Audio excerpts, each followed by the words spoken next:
This is Slam Hockey with your hosts, Peter Wojcicki and Paul Swinbeck.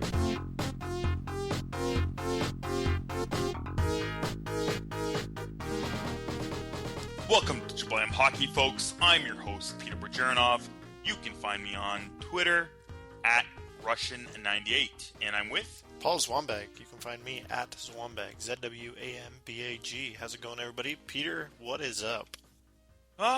You know, the usual.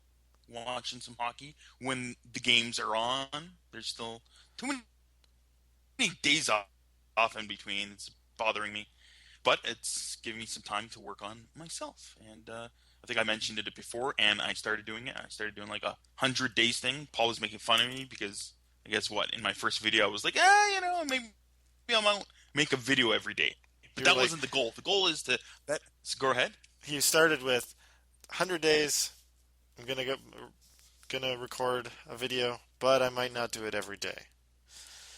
And you made it seem like you were gonna do it consecutive 100 days, and then right away you're like, but it won't be every day. So kind of makes sense, but it seemed like you were gonna go for every single day, back to back to back to back. Well, I have been doing that actually. Yeah. But the real goal was to better myself, mostly health-wise, within 100 days. Even in one of the videos, I won't say which one. Obviously, nobody's seen it, which is great. And don't watch the videos. Please don't go on YouTube and find them. But I drank a lot, and I just showed, that's one side of me, and that's why I'm trying to be better. Not drink as crazy once in a while. So it's going. It's going. I think I've lost 1 or 2 pounds when I checked on the scale today. So they're going. I'm doing the videos every day just for fun. The videos are more for just myself and making myself accountable. That's always good to do, right? Yeah, that's one of your steps, one of your key steps. So yeah, I've been watching. You've been watching. You've seen 1 or 2 episodes, eh? Yeah, I found the link secretively. Oh, nice. And how's everything with you? How's the family? Family's good. Rough week last week, but yeah, getting better. And doing a plank challenge, like I said last week. We're up to 90 seconds. 90 seconds plank. 90 seconds. That is pretty good. Yeah, it's difficult, but tomorrow's rest day, I think, so take the day off. Rest day? Yeah. So have you been doing it at all every single 9 days, or when's your day off? Like every third day? I think it goes like 5 days on, 1 day off, 5 days on, 1 day off, and it just keeps ramping up. It started at 20 seconds, and it was like 20 seconds, 30, 30, 45, 45, 60, 60, wow. 90, and gets up to like 3-minute planks. So yeah, it's been going pretty good. There's a group of us doing it to try and keep us motivated. We got a little Facebook group, private Facebook group that we kind of motivate each other. It's kind of good. It's kind of cool. It's fun. That's good. Yeah, it's good to have a group. Yeah, and my wife, it was her idea, so she was the one that really wanted to get back to her weight that she was before the baby, and she's almost there. So it's awesome to see. That's pretty quick. Wow. Yeah, 11 weeks. Very impressive. So good for her, and yeah, I'm just trying to help out. Good for you as well. Yeah, that's great. Get the baby doing planking. I try. She does more just on her belly, but we'll teach her one day. Yeah, that's kind of what I do in those 100-day videos. Is every episode I kind of talk about steps that I'm going through in different things. You know that I'm always having trouble sleeping, and that was probably my last video that I did because I didn't sleep at all. Yesterday or whatever, I had like 1 hour sleep, and for some reason I couldn't sleep. And of course, I fell asleep right before the Djokovic match this morning. Oh, that annoyed me so much. But congratulations to Novak Djokovic for finally completing the career Grand Slam, and he won the French Open. Sweet. I'm so happy for him. Well done. So that's wicked. And the sad passing news of one of the greatest, people say, yeah, Muhammad Ali. He's amazing. I'm getting goosebumps just talking about Muhammad Ali. I love watching him. I always love watching his old clips of the video. The one where he's dodging the bombs from Joe Frazier and stuff. He was amazing. He did so much for Muslims and black people, and as well for the boxing world. So Sad passing news of Muhammad Ali. All right. Sad, but let's move on. Let's get into the show. First, trending now, what's going on right now is the NHL Combine is going on. And my favorite, did you hear about Cliff Roning's son, Paul? I did not. Who's Cliff Roning's son? Cliff Roning's son is Ty Ronning, and he's probably going to be drafted. I'm not too sure where exactly. But he had probably the greatest quote, and it was very odd. He said, I enjoy playing with my heart and my passion, a little bit with my head, a little bit with my balls down there. Oh, jeez. Whoa. So I'm thinking more of, he's ballsy, I'm thinking that's what he's trying to get at. But apparently he's a big joker as well. So he likes making jokes and stuff. But I think he likes to play with his heart. And that's kind of like the heart and the balls in terms of, stepping his game up, especially with a guy, especially I'm guessing Ty Ronning is probably the same size of his dad, right? Like a tiny hockey player. Yeah. So he's got to play a big game. So he's got a lot of courage. You got to need a lot of courage to play a big game, and that was an interesting quote from him.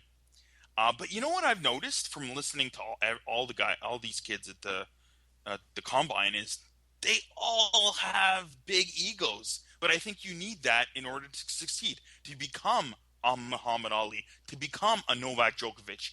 You need to say it, believe it, and then back it up. And that's what they're doing, and that's what these kids, they're motivating themselves, and they believe that they can become something, and you need that to be there. And that's probably why maybe I never made it really far if I wanted to become an athlete, because I didn't believe it.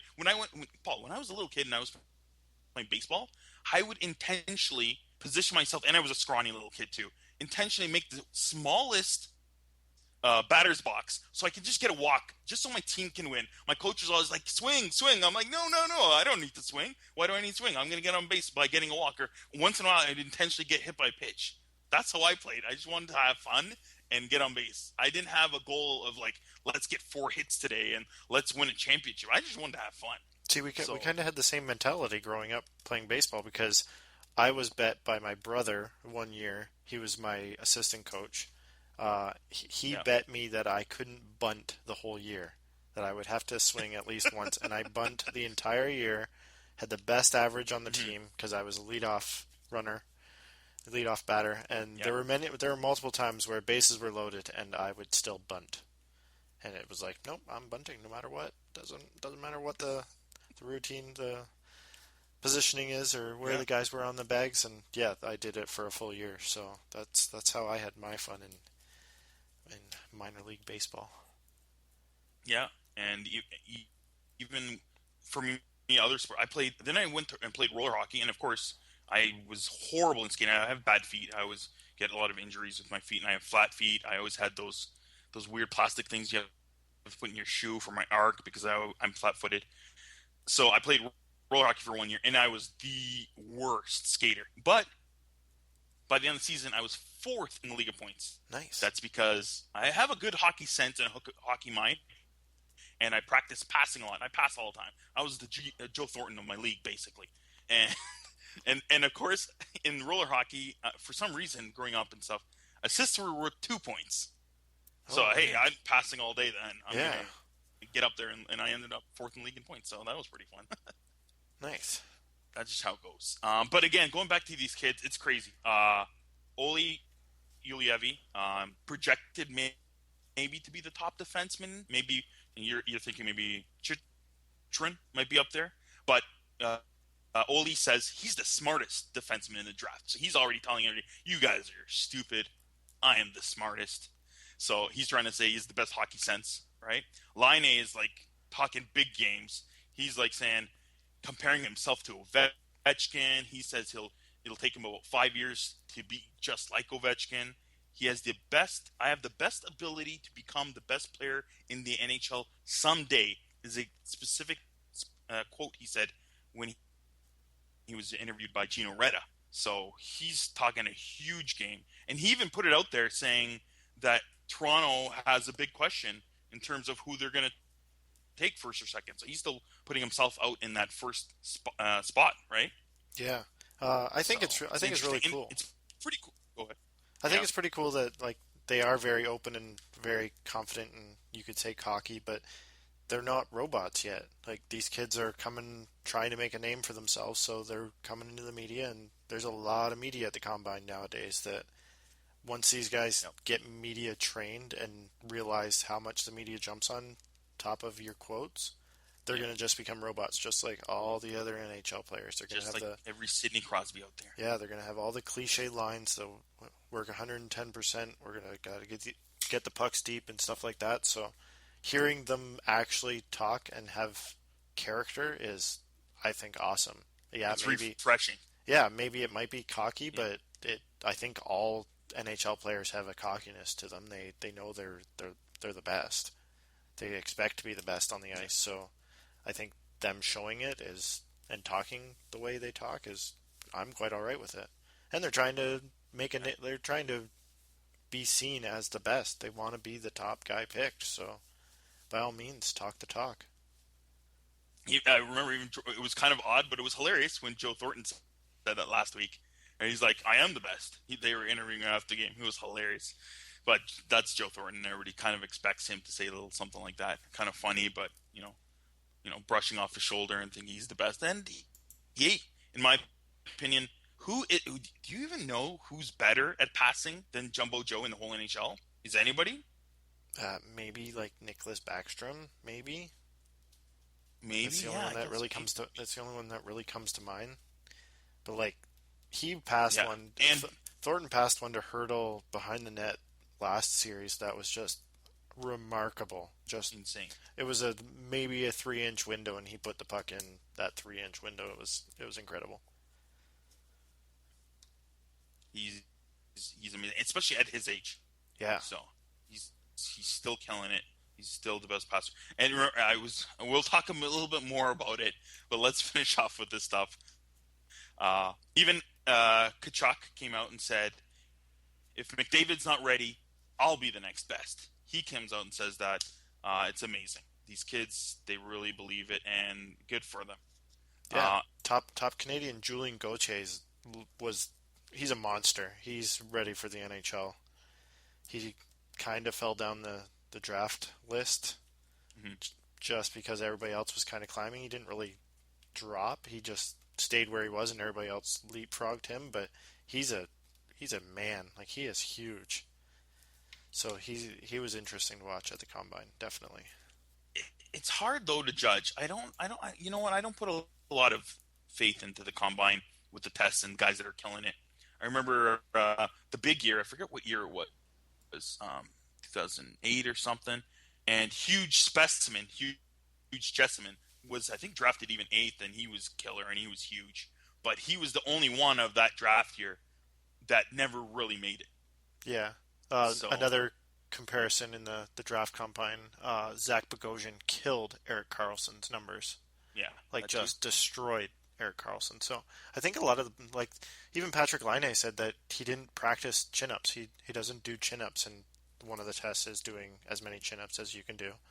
And he Yeah, did I think 6 or 7. He's like, if I practice, I could probably do uh, like double figures, like 10. But they don't. Like, he doesn't practice that. So yeah. hearing that, it's like, how much do the rest of these guys actually practice these? Like, I know the wind gate is a big one. The Hmm. staying on the bike for as long as you can, but like a Yeah, chin up, I yeah. don't think You these want guys are practicing chin ups and trying to get their form perfect to do the most chin ups. I don't think that's how what they're long have focused on. how long have they been working out in their whole lives, right? Yeah, You don't expect them to already been working out since like they were 13, 14. No, probably not. So the only it's guy kind of probably odd. is Julien Gauthier. His dad's a Yeah, bodybuilder, so he's got and yeah, so he's probably been working out for ages. yeah, since he was I think 8 is what the story is Wow, or something like that's that. So crazy. yeah. But his So dad was a bodybuilder, so he was doing it the right way. Like, don't tell an 8-year-old to go out and yeah. start lifting weights. That's not the right thing to do. All right. Other NHL news.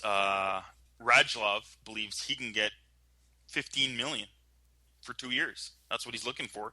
I don't think he's going to be even getting anything similar, in my opinion. Yeah, what team's going to give him that? Like, where do you think he lands if he does come to the NHL?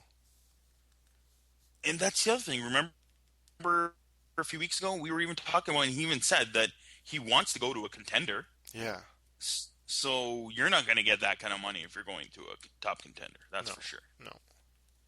Maybe like Colorado. I don't know. Maybe So, Colorado. That's where I see him falling.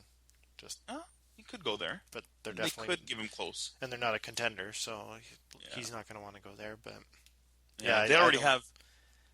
I don't see Yeah. him So landing anywhere in the NHL. I think he'll be back in the KHL next year. yeah, it's very possible. And even with Colorado, the rumors are they might not be able to lock up Tyson Berry. Yeah, that's a big loss. He's gonna be a big time signing. Whoever gets available, whoever gets him or his rights or anything like that, that's gonna be a big pickup. Yeah, maybe they do a trade with the Jets for Truba. That might be a decent swap Yeah, for them if that they can make it work. yeah, that'd be interesting. So, because I know we all know Truba wants a big contract too. Yeah, So we'll see. Then there's Milan Lucic, who he wants to stay in LA, but how can you with all those contracts so much, and we don't even know if the cap's going to go up. yeah, He's getting offers from everywhere. Looks like Van City could be his hometown. Even the Oilers, maybe the Oilers would be a pretty good fit for him. I think that would be pretty good. yeah. He So, but play on McDavid's wing. That'd be interesting. yeah, so we'll see what happens. But it'd be cool to see. I'm a big fan, of course, since he's also Serbian as well, and it'd be cool to see him join a Canadian team and hopefully push them up into contentions of the playoff teams and stuff. And the Oilers, they should be getting there soon, hopefully. But did you see this? Did you see Joel Ward scoring that big goal? I did see him score that big goal. Not But then impressed. after, he was clipping his nails on the bench I did not after he see scored that. that huge goal. That's hilarious. You know what? I think it was on the American broadcast because I missed it as well. But then I'm always on Twitter and checking, and everybody's talking about it. So I saw the clip of it. It was hilarious. It's just odd. I guess he still scored the goal, but I guess his nails were really bothering him. He had to clip them right then and there. Huh.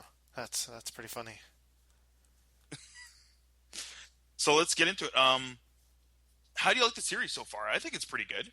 Yeah, game 1 and 2 were just shot out of a cannon. They were such fast hockey, such good hockey. I think the Penguins did outplay them quite a bit, but uh, Martin Jones has been unreal. He's been keeping them in every single game. Like Penguins have been outshooting the Sharks like crazy, like almost double.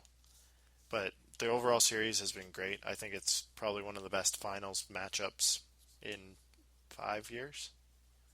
Like when's the last time Yeah, this it's good of hockey has been played in the finals? been very, very good. They're both very fast teams and a lot of moving parts. That's the other thing too. I don't know. I can't recall. Usually, you know what? I'm not that into it, and I'm still am. And I have nobody in like my hockey pool. I've been out for like almost 2 rounds now, so it's amazing to me that I'm still following it every single second of it, and it's entertaining. The most important thing is that the defense is so involved offensively, and that makes it even better. It's more exciting that way, and it's been great to watch. Yeah, they activate their D every single rush up the ice. There is a defenseman jumping in as a third guy or a fourth guy or a second guy. Like such Yeah. fast hockey. I thought the Penguins Lightning game was fast hockey, and we weren't going to get any faster than Hmm. that. But this is, I think, just the talent has been that much better. Like the Sharks' top line is the Joes. The Joes are incredible. They are, They play with so much chemistry. They lost Hurtala on their wing. They put in Melker Carlson on the wing, and yeah, and he's not it didn't skip a beat. doing well. Yeah, they're playing really good hockey, and yeah, I think they definitely turned it into a series. Like going up 2-0, I wasn't really that confident because you're supposed to win your home games. Yeah, It's not a crucial loss until you lose a home game. So it's going to be an Yeah, interesting one, game exactly. 4. But when's the last time you've seen rookies play such big roles and are doing well and are connecting really well with the chemistry? Yeah, You like we saw Panarin play really well with Kane all year, and that was outstanding and like a miracle. But all these guys, Shiri and Rust, and the rest of them in Knockel, and then on the Sharks, Donskoy and the rest of these guys, the young guys are scoring big goals. It's crazy. yeah. Donskoy's been in the shadows of all McDavid, Panarin, Eichel. Like I watch a lot of Sharks games this year, Yeah, past years, and Donskoy has just been lights out. He's been so good as a yeah, rookie. Technically, he's an older rookie, just like Panarin, yes, but yeah, they got him for nothing. The Sharks picked this guy up last year from the Liga for nothing. Just yeah. no draft pick, nothing. Just like And he's Panarin. yeah, he scored huge goals for the Sharks all season, and some of them highlight reels. And a few years ago, that was Tomas Hertl, Yeah, who came out of nowhere, kind of, and he scored had a great first season. And then he's become more of a depth player for them over the years. But again, he's been pretty good when he's played in this postseason as well. So pretty cool. It's not just the superstars, and superstars haven't been that outstanding in my opinion, except for maybe some of the Sharks are still lighting it up. And it's kind of odd in my opinion. Nobody's really talking about Logan Couture. no. He is destroying it in terms of if you think of just points. He's way up there. Yeah, and So so he's good good. He's defensively having an too. outstanding Yeah, play. and so good defensively too. Like Yeah. he is always on the right side of the puck. So It's yeah, he's definitely underrated. yeah, it's kind of odd that nobody's talking about him. But in terms of your thought process, who do you think out of the two teams, or even one for each team, needs to step it up? First guy that comes to mind, Evgeny Malkin. Has gotta Hmm. he's Yeah, playing great hockey. He just you need to put the puck in the net. I, exactly. he hasn't scored in I think the start of the Tampa Bay Lightning series, so he's gotta find some offense. Brian Rust has definitely stepped up his game, and Malkin I think has helped that. But Malkin's got to find the back of the net. He's got to start scoring, not just setting up goals. He's got to score. That's my guy that needs to step up on the Penguins. For the Sharks, Yeah. Brent Burns. I think he is not playing the way he has played throughout the whole season. He got hurt like the first shift of the game, game one, and they missed I think like 7 or 8 minutes. I Hmm. don't know if he's 100%. He doesn't look like Brent Burns dominating, coming up the ice, joining the rush, shooting a ton. I, Yeah. I just don't think he's right. He's not 100% for sure. Same here. I think doesn't look like he's 100%. As well as my pick too is Pavelski. I don't. I think he is playing banged up, in my opinion. Now he does look like he has.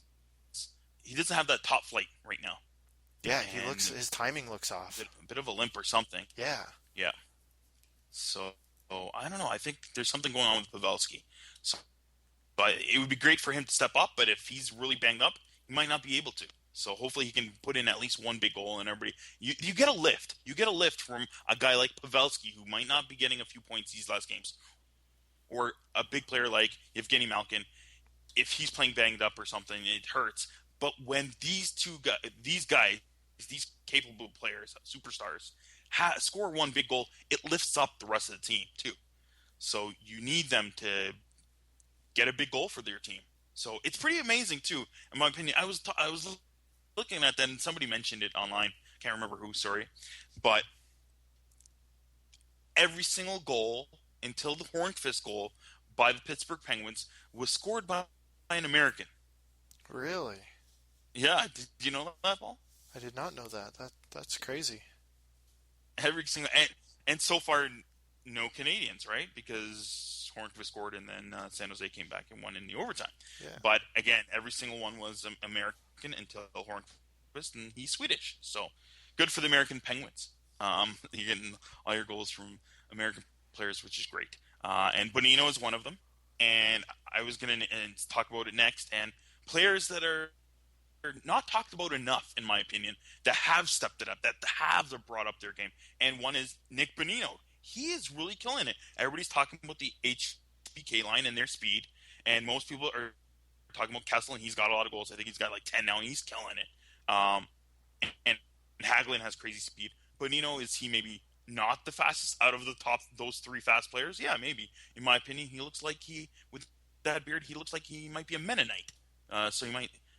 So maybe he doesn't have the power and electricity at home, but he's still putting the power into the back of the net with his HBK line. And I think they need to talk about him more. He's been playing really well. Yeah, he's such a smart player. He doesn't bring all that speed that Hagelin and Kessel do, but he can keep up with them. Like, not a dead straight race, but he's always in the play with them and digging in the corners with them. Like, he plays a smarter game than Hagelin and Kessel. Hagelin and Kessel are just rats in a cage. They are just flying around the ice. And Benino can't just Yeah. fly around the ice. He's got to position himself in the right spot and pick his battles. And He's got to work his butt off. yeah, and he's keeping up with the two quick guys there. So yeah, the HBK line is an awesome line. They've been playing for months together. So They're playing outstanding. yeah, And then my pick for San Jose, it's got to be Joel Ward. This guy just scores. He's clutch. I don't know what it is with him in playoffs, but he always steps it up in playoffs. He's like, he's maybe almost a point per game type player in the playoffs. That's how it feels. And he scores such big goals for his teams, and he's doing it again this playoff. He's amazing. He's an outstanding player. yeah. I would say Martin Jones. He's been Oh yeah, excellent. I don't. A lot of Sharks fans that I've seen on Twitter, he's saying okay, he's playing okay. It's not the no, greatest game. And he are you is. kidding me? He's playing unreal. Yeah, He's kept the Sharks in for he is. the first two He really games. is. They had no reason to be even close games, and he kept them close. So Hmm. there's no reason for him not to be playing great or saying he's playing great. Like he But if you're deserves. comparing, if you're comparing Jones and Murray, I would say they're pretty similar in terms of big saves. Yeah, Murray has made some amazing, outstanding big saves. So it's still they're both playing amazing yeah, together. yeah. The Between the goaltending pipes, is these guys are yeah. The terrific. goaltending has been highlight of the series for sure. They are playing unbelievable. Yeah. And who do you think on the well, at least depends, has really stepped it up this playoffs or this series? This series, I think Sidney Crosby has turned his game on. Like he's just in another world. His face-off prowess, like that, him setting up that play. I don't think that was him setting up that play. He just told Letang that it was coming back to him, and I think it was more on Yeah. Letang and the drawn-up play from very before. Like he said in the media that I make calls 26, 27 times a game, and yeah, I got one right. Thanks. Hmm. Like I don't think it's that big of a deal, but he's everywhere on the ice. He's been awesome. He's definitely turned his game up another notch, and it showed the first two I games. still I still love that reverse play backhanded pass in game two, right? I believe Oh that was yeah, where he stopped on a dime and Braun went flying, and it was just yeah like, nope, Crosby's in the corner alone, and then saucered it backhand across the ice through a guy's stick to Shiri. on the tape. Like, yeah, he's definitely turned it up. Yeah, and you know what? You got to give props to Pickles. Vlasic has played as best you can when Crosby's playing 110%. Well, So he was a -4, I think, in the first game, so it wasn't yeah, that great. But he yeah, he's wasn't, but he was still trying. And yeah, yeah, obviously the first game wasn't as good, but he's gotten better as the series has gone on, trying his best against Sid. So yeah, and he told the media that he asked Peter DeBoer, "I want Crosby. I want to cover Crosby." So he wants to answer the bell, and they've been battling since like the Q way back in junior. So it's great to see that the so childhood battle's still going on. and so who are your top three MVP picks so far? Number one, I would go Crosby. Two, Yep. probably Murray. I would say Murray's definitely kept the Penguins in every single game, so I'm just going Penguins because they're going to win and the Sharks aren't going to win. So, and then Kessel number three. He's been lights out all series, all playoffs really. So, those are my three. I guess you can pick Sharks if you Nice. want, Peter. I'm Um, not picking Sharks. Sorry. Same here. I'm going with Sid the Kid. He's just killer. He is dynamite and he's destroying everybody. Number two, I'm going with Phil Kessel just because he offensively he's putting the puck in the back of the net. He's playing outstanding. And then my third is he's not playing as great like we talked about in this earlier in this episode. Brent Burns. I still think overall, if you look at the whole playoffs, he has been outstanding on both ends of the ice, and so I'm giving him the third MVP position. Nice. Are you still going with your Sharks to win the series? After those, you know what? After those first even three games, it looks like Pens will take this. And I even said before when we picked it, I said I feel that the Pens could do this, but the way the Sharks have played overall, I'm still going to go with 6 games. I said it was a huge toss up, and you had Pens at 5, and it looks like it could be in 5. So Yeah, they gotta win it. Gotta win in San Jose. It's a big game for. yeah. Well, that's it for this episode. Next episode, we're gonna record it right after the series winds down, and we'll have our picks of best players per position for the entire playoffs, and then we'll start previewing the draft and stuff. And again, of course, remember, go on our website, jablamhockey.com, and if you haven't already, subscribe, rate, and review us on our podcast on iTunes, and we've got everything on our website as well, so you can catch us there too. And that's it, pretty much. We'll see you next episode.